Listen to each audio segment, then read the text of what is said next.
What up, my dude?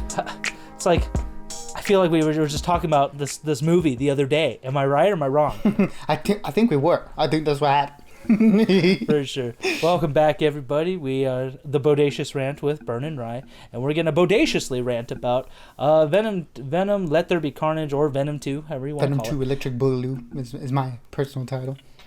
And we're just gonna jump straight into the spoilers. Yes. Last chance, everybody. Yes, Get exactly. Yes, Go watch the other one.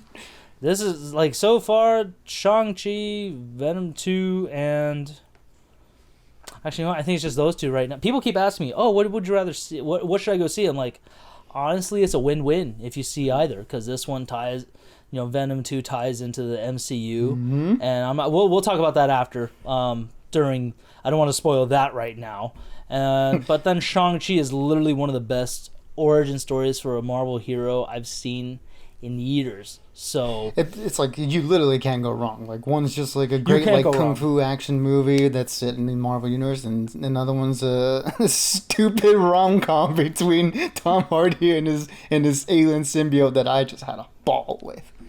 Especially just the cooking scene, just you say either, I say either. Like he's trying to cook him breakfast to cheer him up. It's like, no, this is disgusting. It looked horrible when he gave it to him. But anyways, should we start with the negatives, or do we want to just talk positive first? How do we want to do this? How do we want to do this compliment sandwich? I would say that, let's just get the vegetables out of the way. I think everybody likes to do that, anyway. Negatives first. I do like broccoli, so you know what, that's fine. Let's eat broccoli first. Anyways, why don't you start, Bern? What was one of the things that this movie did not have as like high of a praise or hold on you? Well, I mean, I guess I'll say that from like the very beginning, yeah, I got a little bit worried. Like the very start, like the first few minutes of the movie when it's going into like the kind of like the backstory of Cletus, where him and Shriek are in that asylum, St. Estes, I think it was called, right?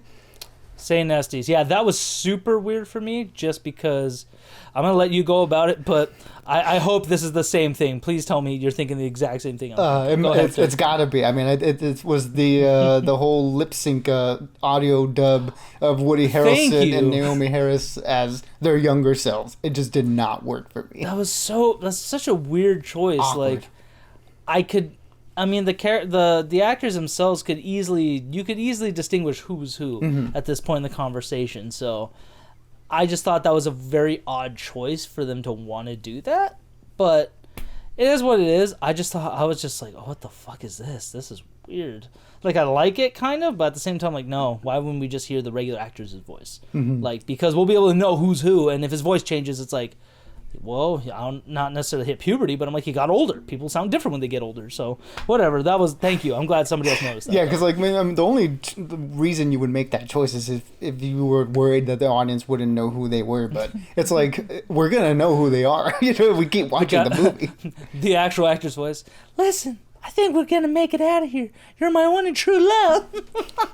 Like, his voice is all high squeaky and high-pitched compared to Woody Harrelson. It's like, oh, man. It's like, the actors we cast, their voices were not good. Mr. Circus, my voice is fine. I'm taking voice acting lessons. It's like, no, not enough, man. I'm sorry. I'm calling my agent. Oh, man.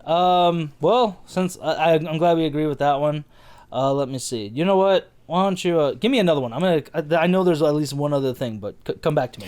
Well, I mean, pass by two. The movie is only 97 minutes long, and this is a little bit more of like it could go either way. Like it is both a positive and a negative, but I'll go ahead and talk about it, up front. The movie does move at a very quick clip. Like no, there's no time wasted. You're just kind of like go the entire time, and I feel like that at certain points kind of led to just a little like janky editing here and there, and I think where it did a real big disservice was to some of the character motivations, in particular Carnage for me, where I didn't feel like it really gave me a reason as to why he wanted to kill Venom. Like I don't know if maybe it was something I missed, or did you pick up on that? Because it just seemed like he just wanted to kill him for just reasons. I just took it under the idea that, be given that Venom is an alien, and because Carnage is like a spawn of Venom. I think in the comics too, right? Yes. Or is that just for the okay, then yeah. I figured it was just one of those things like nature takes its course where, the young has to succeed the old at a certain point, but at a very fast pace where it's like, since Carnage is kind of already fully formed, he's just like, no, I have to kill my father. Yeah, that part wasn't necessarily explained. I just kind of was like, you know what, I'll just take it what it is. And similar to you, I think that's kind of like how I made it work in my own head canon, just kind of like, that seems like maybe like the symbiotes, whenever they're born, they like kill the older ones, like you said, succeed them. So I mean, it kind of sucks that we had to like do that, like to kind of make it make sense for us. I mean, when the movie's happening, you don't really think about it, it's just something that I noticed later on when I was like, like I get why Cletus wants to kill Eddie, because he feels betrayed that he sped up his death process and gave him the death penalty, and then why Shriek is wants to kill the cop because like he wronged her in the past, like shot her in the past. So it's like, okay, like I can understand those motivations. It just felt like Carnage's was kind of like it didn't really like go into it that much. I felt. That's very fair. Like I said, I was just. I mean, I do want to see this movie again, but when I first saw it, I just thought I thought it was like just kind of a nature thing where he just wants to. Plus, it's also like being Carnage. He's kind of like his host, where he's like homicidal, just completely just maniacal. So I just figured it was one of those things like I'd rather kill my father and be the only symbiote around than deal with that. But no, that's a very fair critique of it, just because. And I give writers credit when they can actually just explain things really well, because it's not necessarily like you want to spoon feed the audiences everything and make it just super easy.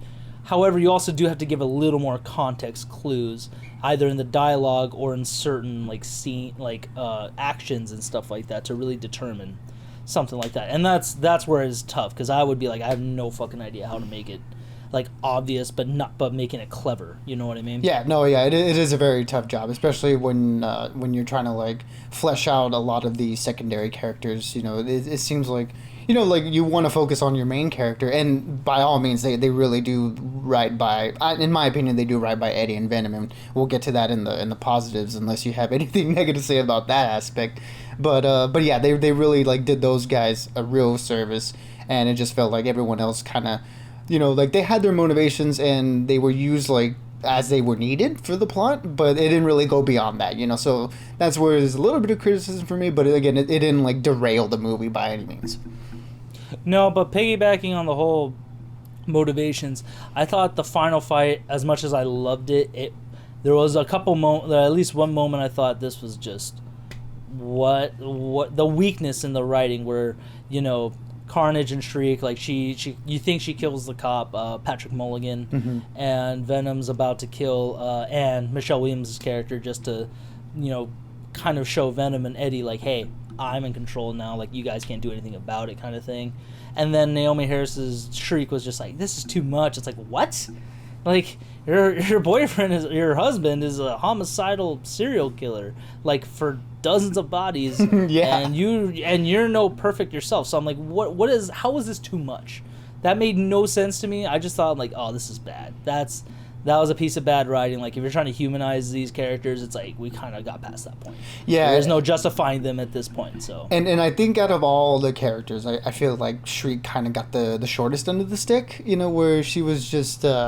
She only had like really one personality, which was being crazy and like in love with Cletus. Cletus, yeah. So I don't feel like they didn't really like flesh her out too much. Not that Naomi Harris didn't do a good job. I mean, she's a good actor, and then she played the role really well. But they just didn't give her too much to work with. And one thing I'll add to on the final fight, a negative that I have on the final fight. Since we're on that, is I just felt like how everyone got there felt kind of like a little bit messy. It felt like a little bit like, okay, we got to end this movie. How do we get all these characters in this one place to do the final thing, where they ended up like kidnapping the cop and then they kidnapping Anne to get Eddie there.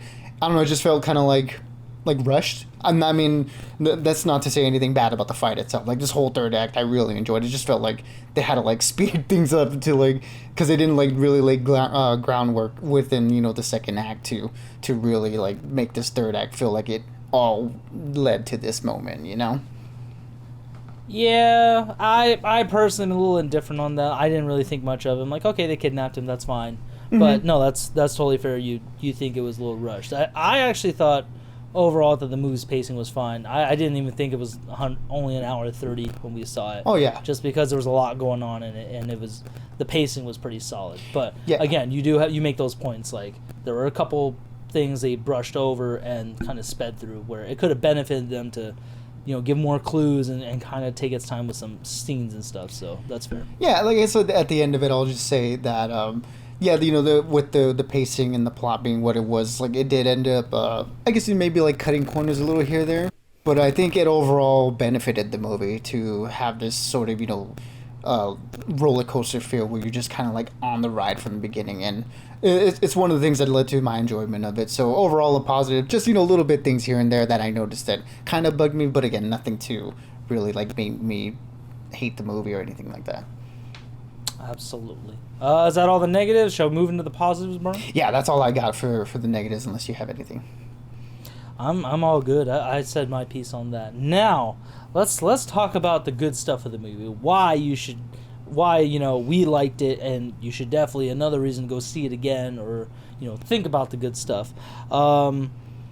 Eddie, like you brought it up earlier, where Eddie and Venom's relationship is very much like a rom-com, just because the first movie is like a giant meet cute with them, how they meet each other, get to know each other, and this one we see them in a very different place where they're I guess because they're always so stuck to each other, literally, that they just have nowhere. They don't have much to do. They have nowhere else to go. They don't have that space that they need to really explore themselves. So when we see Eddie's apartment this time around, it's disgusting. There's a giant tire for Venom to chew on. There's a giant trashy sign saying eating people, and then there's chickens in the apartment. But that was actually one of the funniest things, because we find that Eddie has been trying to feed Venom chocolate and chickens and stuff because he needs brains, and he needs a chemical like brain and chocolate to help him keep his metabolism going. And it's like, why don't you eat these guys, the two chickens in the apartment? And he's like, Sonny and Cher are best friends, I can't do that to them. It's like, oh my god. He named the chickens. Now you like chickens, like you eat them, but you love these too. And I thought that was so great. And they're just like how I like that this one also explored their powers a little more. Like when we went to go see when he wants to go see Cletus at the prison, and Venom has a photographic memory. Given he's the dumbest smart person ever in this movie, just because he's so petty. But then you see when he had Eddie draw with two hands and stuff, just because I'll take over and do this. I was like, oh shit, that's actually really cool. Yeah, that was really cool. He can do more than just form his hand and punch stuff or other stuff like that. It's like, oh man, he has actually way more control of his system than we thought. So I thought that was really cool. Yeah, that added a little bit of more of a dimensionality to him, as opposed to like you said, where we would think of him as just this kind of dumb brute, where now we know he does have these capabilities of being really smart, or having these photographing memories, because he's an alien, and it feels like there's no limits to what that can mean. They haven't really defined these limits, at least in this universe. So having that other added dimension to Venom in particular was really cool. And and like you said, it's he can be really smart, but he lets the emotions get the best of him. Yeah, because throughout the movie, he's telling Eddie to do stuff, and then when it goes wrong, he apologizes because he knows he egged him on. So I'm like, you know what, Venom, I'll give you the credit for that. He's like, I'm sorry, Eddie. I'll forgive you because we're both upset right now. And when they have their breakup, that was easily the funniest. Oh my god, might be the best scene of the movie. It's up there for me for sure. Yeah, just because Venom's like, oh, I broke your nose, I'm sorry, I'll fix it so I can break it again. And he starts throwing out all this shit. But when Eddie threatens the chicken, Sonny, you wouldn't dare. He's like, try me. Oh man, and then he fucked up his TV and everything. I was like, oh, Venom, you bitch. God damn. I really like the little detail of Venom throwing something out. Get out of my house. Oh my god. And then And when they finally separate, just to get it over with, he finds another body, and you just hear a clunking outside. And I thought, is he walking? I'm like, what is that? But then when Eddie's like, no, and he's like crushing his brand new bike, I was like, oh my god, that sucks. Venom's just a petty bitch, just like And then he like jumps into the person that's riding the bike and flips him off as he leaves. It was just like, oh no, this is not a good breakup. They didn't end it off on a good note. They didn't, and when they were trying to explore themselves by themselves, like Venom just hopping from body to body, and Eddie, it was a very, again, like a rom-com. It's like when two people break up, one's trying to explore himself and maybe isolate themselves from a relationship, where the other one could just be dating around or hooking up just to kind of get over that breakup. And Venom was the one hooking up with people, literally, because he has to find a host, so he was just jumping from body to body. And he was hoeing out. And Eddie just cleaned up the apartment. And he's like, "You guys got to go." And it's like this is the first time I really felt bad for some chickens. But then he leaves in a little grass patch, and he's like, "Don't look at me like that, guys. You know this is gonna happen. This would have never worked." And I was like, "Sonny and Cher, you're just gonna kick him out? Like, come on! I thought we were all friends here." But like I said, I think Andy Serkis really knew how to explore those characters together, and I think that's what benefited this movie the most, was giving Venom more dimensionality, more personality, and Eddie a little more showing his conflict with himself and with Venom. So I think that was overall their relationship was way better in this one than the last one for sure. Yeah, and then it was another real good way of fleshing out Venom as a character too. You know, when he ends up at that rave, and you know, like he's talking and addressing the crowd, and he's like, well, "I love your suit, man. I love you, single person. I love you too." Yeah. Like that's kind of like it just goes to show like what he really wants. He just wants to, you know, be out and around, and he just feels like Eddie's been hiding him, which, you know, Eddie has his reasons for. You know, it seems like they're under investigation or on the run or something like that, or like I guess like they've been killing too many people that they've brought attention onto themselves. But it's like Venom just kind of wants to express his own nature. You know, that's what he is. He's an alien from outer space that eats brains, you know, and he feels like he's not being allowed to do that. And it was funny, after that whole moment that he has, you know, working the crowd, you know, I like the little glow sticks around his like necklace and stuff, and he just the end to that scene of just, I wish Eddie could have seen me today. Like, yeah, it was like, oh man, I'm just also like, Venom, come on, dude, you're better than that. But oh my god, that was just, they were the funniest parts of the whole movie. Oh yeah. Let me see what else. I think, you know what, Bernie, I'll pass it on to you. What's another thing you liked about this movie? Well, I mean we've kind of been like mentioning it, but like the acting, you know, for the most part, I mean, despite, you know, some people's roles being underwritten, I think across the board, the actors all did a really good job, you know, with the especially Tom Hardy. Like, this was like his vehicle essentially, you know, playing a dual role of Eddie and Venom. And I think, like you said, they did more in this movie to have those personalities really be their own thing. So you get a lot more of this like dynamism whenever they have dialogue and stuff. And he played both parts really well. And I think Woody Harrelson as Cletus did a really good job too. Like he really brought that whole that vibe from Natural Born Killers, I think is what the movie he was in, where he's also playing a serial killer. So he brought that kind of like off kilter role, you know, to this role. And I think he nailed it. I think and I also think everyone else did a good job too.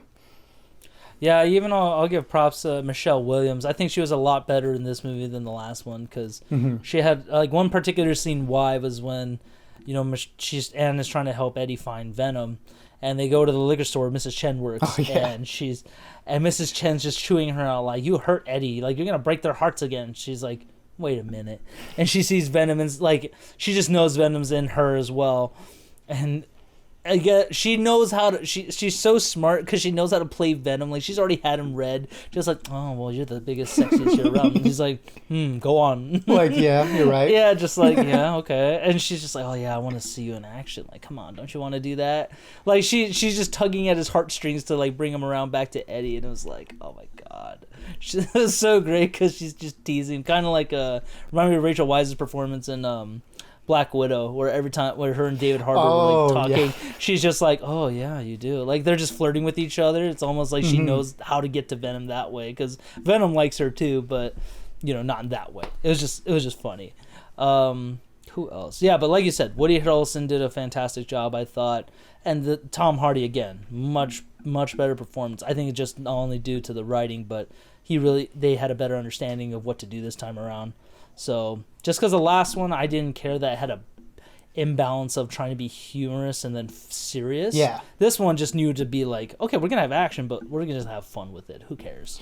So yeah, it's like you said, the last movie was very tonally at odds with itself, with the characters of Eddie and Venom, and then the overall just like story they were doing. And like you said, in this instance, everybody knew the assignment and everybody came like with the right like direction in place. And I think like you said, Andy Serkis is one of the biggest like reasons why this worked, I think, because his like technical prowess, having worked with like motion capture and knowing like visual effects and stuff, I think it really shone in this. And I think he was able to lead everybody in the cast to be like, all right, this is the movie we're making this really like weird non-traditional comic book movie. And like you said, everybody came to work. And speaking of Andy Serkis, I'm just gonna transition into one of the things I loved about it, if you don't mind, Burn. Yeah. And Andy Serkis and his mastery of visual effects, because he is easily, besides I think Doug Jones, I mean, and a couple of other handful of actors, he's one of the best motion capture actors out there. Oh yeah, the best. I think having that experience really translated into this. Like, Venom again looked fantastic, but Carnage, that was a really cool like symbiote we got to see. I thought when the first trailer came out, I'm like, so they just painted Venom red. This is horrible. This is not that put my doubts in this, because I'm like, what's the fucking difference? But when you watch the movie, you do see a lot more details in Carnage, especially when he first comes out, and he stops the poison going into Cletus at his death sentence. The prison break scene was great, and his texture was a lot different. I think they did a great job of doing that, where Venom is more liquid and more organic and muscular looking. Carnage is all like, there's an imbalance again. He's hard, he's soft, like it's almost like, I think slimy, when we talk about too. Very slimy, but you also put it in a good way, almost like a crab, where he's like shelled up, but he's not perfect either. So I thought that was a really cool detail they added, and even the transformation alone with Cletus. Like it like tore out of him and stuff, seeped out of him more unnaturally. I thought that was another cool detail they added to separate it. It was just great. Those little details and those effects were fantastic. Yeah, like you said, that comes from, that can only come from a mind that is thinking about these things at this level, essentially, where you're thinking about all the details that you can add visually that make these two like alien characters very different from each other. Like there's a whole visual language to it that people may not like pick up on like fully aware of, but at least in your subconscious you're like, okay, there's a difference between these two characters. One is, like you said, the harsher, like grosser, more erratic, disgusting, and this other one, our hero, Venom, is a lot, like you said, a lot smoother. Like he's a little bit more rounded. There's like, he has softer edges to him, and that makes him more of like an endearing character naturally. With visual cues, like we identify that as like being more of like a hero. So yeah, like you said, credit to Andy and the visual effects team for really like nailing the two characters, and I think that really came into play in the final act in particular. Yeah, because I could actually see the whole fight going on. Because the last movie, Riot and Venom were basically like black characters fighting at night. Mm-hmm. But at least with this one, we had the cathedral, so the whole window, like the stained glass, yeah, the stained glass window in the back really brought a lot of colors, and oh man, it was just that was the best final fight I've seen in a while. So I really enjoyed that. But yeah, it was just, I was glad I was able to see everything this time. Yeah, no, absolutely. I'm right there with you, where, like you said, the last one, you couldn't see anything. This one, you can see a lot more. And, with the whole IMAX ratio, that definitely benefited it. And then, like you said, the way that they expressed character through action, where these two creatures have very different fight styles, it made for a really entertaining fight where Venom couldn't really go straight up with Carnage. Carnage was a lot more erratic. He had been eating people, really fueling himself up to this point, and they I like when the heroes have to be a little bit smarter to win at the end instead of just I'm just gonna punch harder, you know. Yeah. But I'm gonna say this real quick before we're almost done here. Is Dan's a goat. Oh yes, Dan is the MVP. And for those of you who don't remember, Dan was oh my god, this is so weird. Dan is the doctor boyfriend of Anne from the last movie. He came back for this one, and his much more stronger part was a lot funnier too. He actually had more of a presence this time around. And in the final fight, he it's really funny because he tries to burn Carnage alive, just like pouring gasoline on him and fire. And when it's all done with, Venom's like, they're like, and you take care of yourself and just, hey, you too, like you Dad. like yeah, you too, Dad. It's like, thanks. It's just like, I like Dan, but he's more of a hindrance than a help. It's like, oh my god, like he didn't just bail your ass out in the last fight. That's what I'm saying. Venom is such a bitch, but I love it for it because he's so funny. But it's like, oh my god, you're such a child. You can't accept anything, can you? And you know what? I really do like this take on like the new boyfriends or like the new love interests of the main characters ex, where usually like in movies it seems like they would portray them as like assholes, to make us be like, oh, we want them to get back together. But with like Dan in this one and what's his name? Bobby Moynihan and Ant-Man? Is that his name, Bobby Moynihan? No, Bobby Carnival. Bobby Carnival, yes. Bobby Moynihan is the SNL guy. He's the SNL guy. I'm like he wasn't. That's a wrong Bobby. He was not. They're not the different Bobby, but the statement still stands. Like that character in that movie was a really nice guy, and like didn't have really much conflict with Ant-Man's character. And Dan here is like one of those guys. Like he shouldn't be as nice to Eddie as he is. It's like he just really cares for him. It's like he's just a good dude. Yeah, like Bobby Carnival's character, like he did start out like the douchebag boyfriend where he didn't want anything to do with him because he's a cop and Paul Rudd was a criminal. But in the end, it's like they became best friends. Like by Ant-Man and Wasp, he's giving him hugs and stuff. And Dan has just been so supportive. Like he tried to help him in the last movie. Yep. He's really trying to help him this time. Like it's like, damn. And I mean, I understand both sides of it. Like there's always gonna be in real life too. There's always those boyfriends. Oh yeah. Like those new ones that don't want anything to do with the ex. But it's like, dude, that's a new version of like a confident guy where it's like, no, I'll help out your ex. Like, it's fine. I understand there's issues going on, and it's like, yeah, because Eddie's not a bad guy. He just made some stupid decisions. Yeah, he just railroaded his life, but again, like you say, he's not like a bad person per se. Yeah, exactly. But shall we get into the creme de la creme of the spoilers? Yes, the cherry on top, for sure.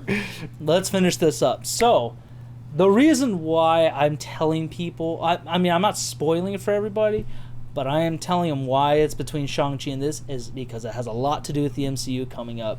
And Spider-Man No Way Home has immediately jumped to my most anticipated movie this year. Yes. Wasn't even on my radar because I want to see Eternals. I'm like, okay, it's Spider-Man. I'm cool, even with the multiverse stuff going on.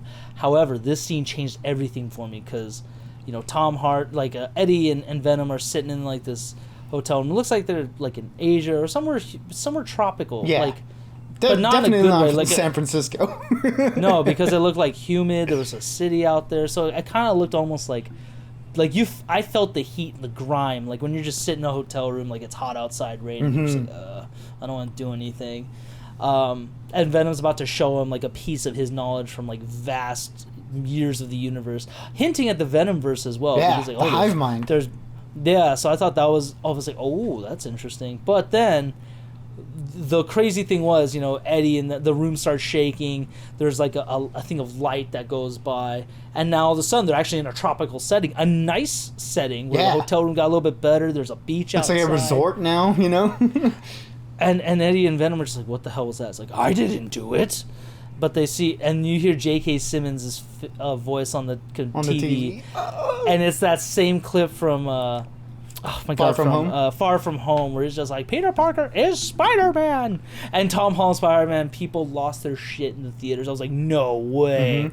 And Venom comes out, I was like, this guy like licks the screen. I was like, oh, like the classic Venom Spider-Man rivalry begins. Like, and then it just ends with some guy just coming out of the bathroom like, what are you doing in my room, man? It's just I thought that was great because like, I have no idea where I'm at. I don't know what I'm doing in your room. I'm sorry. Yeah, like something just happened and I have no idea what. And to be honest, since that, man, I'm on a huge Spider-Man grind right now. I've rewatched Into the Spider-Verse. Ooh, good one. I'm going to rewatch the other ones, so just because, you know, I just keep laughing at that Oscar Isaac scene in Spider-Verse. Just the meme. The 2099, yeah, just, I'm pointing at you. No, you're pointing at me. Oh, man. Yeah. But overall, like I said, this is a great sequel. Everybody, if there's anything we didn't talk about, please let us know. What was another favorite aspect you liked about this movie? Give us a like, comment, subscribe, share us around to get the conversation going. And anything else, Bern?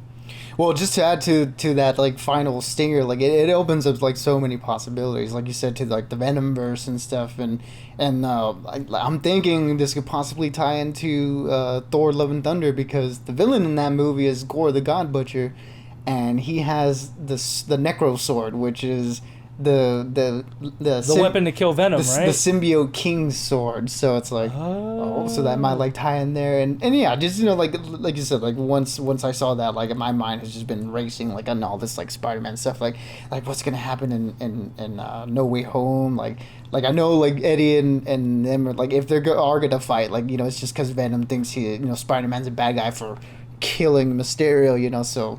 Yeah, they're gonna end up being on the same side at some point. So I'm thinking it's like how he's gonna get the black suit on Spider-Man. I don't know. We'll see. Like it's just like there's so many activities.